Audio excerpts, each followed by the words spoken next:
Hi, welcome back to my channel. This is going to be week 4 of 16 weeks to 600. To start this video, I'm going to talk a little bit about how this block of training is going to be a little different to the last few. So, in general, what I'm trying to do with this block is to progress forward with my deadlift in the sense that I wanted to intensify my lift. What that means in normal people speak is I want to add more weight on the bar and drop a couple reps so that I can eventually work more and more toward hitting a 1 rep max, of course, of 600 pounds. So the general structure is still the same as it was in the last block: 2 main lower body days and then 2 days where I have 1 lower body accessory.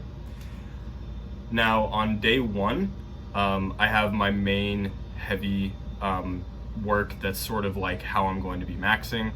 So for the first time in about a month and a half, I am actually doing normal conventional deadlifts from the floor, no deficit or anything. To start this week, I did 365 for 1 cluster set of 5. This is essentially just to get the muscle memory back in place of doing singles. You'll see me continue to do these for the rest of the program, and it is what I'm going to be using to put the most weight on the bar and acclimatize myself to doing sets of 1 again, essentially. I followed that up with some snatch grip deadlifts where I move my hands out. You've seen these a lot in the last few weeks, but it's without the deficit. I actually am taking these out because I feel like the novelty and developmental effect is kind of blunted because of how much I've been doing it. The plus side is that I'm going to be able to move more of my training toward normal conventional deadlifts again for a little while. While it probably won't stay that way, it is going to be nice because I'll have some pretty rapid increases at the beginning of this program to go tack onto the fact that I'm already getting novelty gains, like newbie gains essentially. And then on my second day, I have deficits and banded deficits.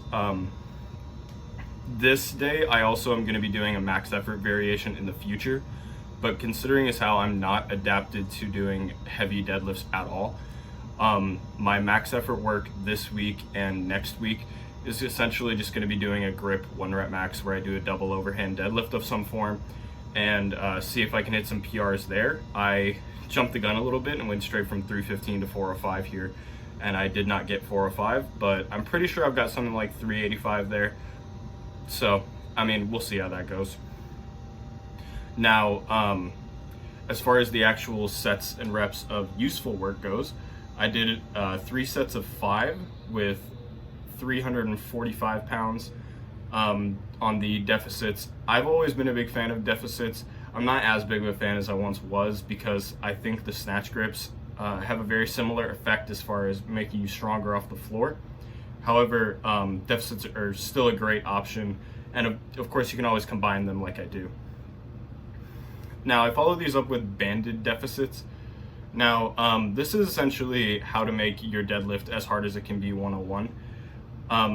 I don't really track the weight on the band. I just feel like it changes too much. If a band gets used too much, the tension will go down.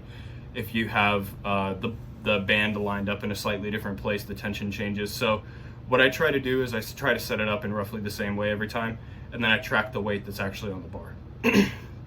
So this week I did 315. It really did not feel hard at all. I did 1 set of 7 and then a set of 10, which I probably could have pushed out to doing 12 or 15. But I needed to do bands because I felt like after all the work I'd done over the last few weeks, over the last block really, of building up my hip extensors that are primarily focused for off the ground, I felt like I didn't really have the ability to push through the way that I used to, so I added a little bit of band work in to try and smooth those things out. So yeah, that's all for me today. A little bit boring, but you guys will see I'll be adding the weight on here pretty quick, so stay tuned. Check out my bracing video. I'll have a video up soon about how I added 50 pounds to my squat in 3 weeks. Stay tuned for that as well, and thanks.